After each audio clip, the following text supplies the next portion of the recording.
Now, some people will say that there are variants in the Bible, and there are variants that cause the Bible to be untrustworthy. Now, there's a problem with this. Now, I think the Bible is a very trustworthy book. When it comes to textual integrity, the preservation of the words as they were written, I think it's extremely trustworthy. And I think the same about the Qur'an, that it is a very trustworthy book. The words that Muhammad dictated to his scribes are the words that we have in the Qur'an for the most part today. They're very trustworthy. But let's look at the history of the Qur'an and see exactly what has happened. You see, when Muhammad revealed the Qur'an and his disciples were writing them down, the words of the Qur'an, they would write them down on leaves, on bones, on whatever they had, to write down the words as they came to Muhammad. These leaves and bones and whatnot were never collected during the time of Muhammad. They weren't collected until afterwards, when Muhammad had died. Abu Bakr commissioned a group of people to go and collect everything and write down what Muhammad had said. Muhammad said, if you're going to learn the Qur'an, learn it from these four. And he gave the name of four men. And he started first with Abdullah ibn Masud. He said, this is the man to go and learn the Qur'an from first. And then Salim was mentioned, Muad bin Jambal was mentioned, and Ubai ibn Kab. Now, if you go to Ibn Masud's Qur'an, you see that it is quite different from today's Qur'an. In fact, it only has 111 chapters. Surah Al-Fatiha is not included, Surah Al-Falaq is not included, and Surah Al-Nas is not included. 111 chapters. And yet Muhammad said, this is the man you should go to learn the Qur'an.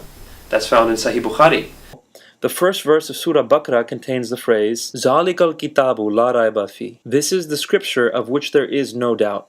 Yet Ibn Masud, who is the Prophet's favorite teacher of the Qur'an, along with several others, recorded this as تَنْزِلُ الْكِتَابُ لَا رَيْبَ فِيهِ. This is the scripture sent down, of which there is no doubt. At the end of verse 198 of Baqarah, Ibn Masud included the phrase فِي مُوَسِّمِ الْحَجِّ, in the season of pilgrimage, which isn't found in today's Qur'an. Similarly, in the present Qur'an, Surah Al-Imran, verse 19, reads, Inna dina indallahil Islam. The religion before God is Islam. But Ibn Masud's text had the word Al-Hanafiyya instead of the word Islam. One could go on and on to state many more of these minor variants.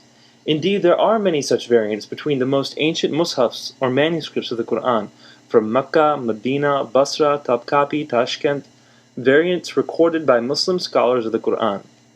While early Muslim and Christians accepted this as inevitable and wrote freely about it, some modern Muslims have attempted to deny this and cover it up. One of the other four men that is mentioned by Muhammad, his name is Ubai ibn Kab. Not only is he mentioned as one of the four people to learn the Qur'an from, he's also mentioned as the best reciter of the Qur'an. And when you go to him, he has 116 chapters in his Qur'an. He has 2 chapters that are not included in the Qur'an that we have today.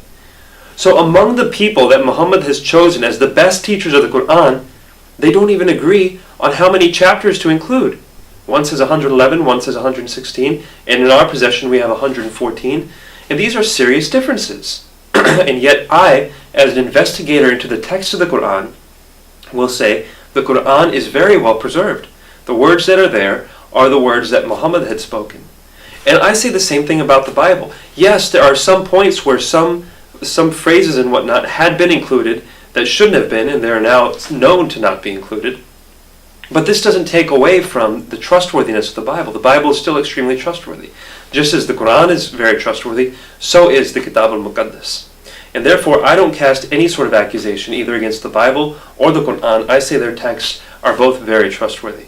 But if you level one set of accusations against the Injil, then you have a much harsher problem with the Qur'an, and I suggest we not do that.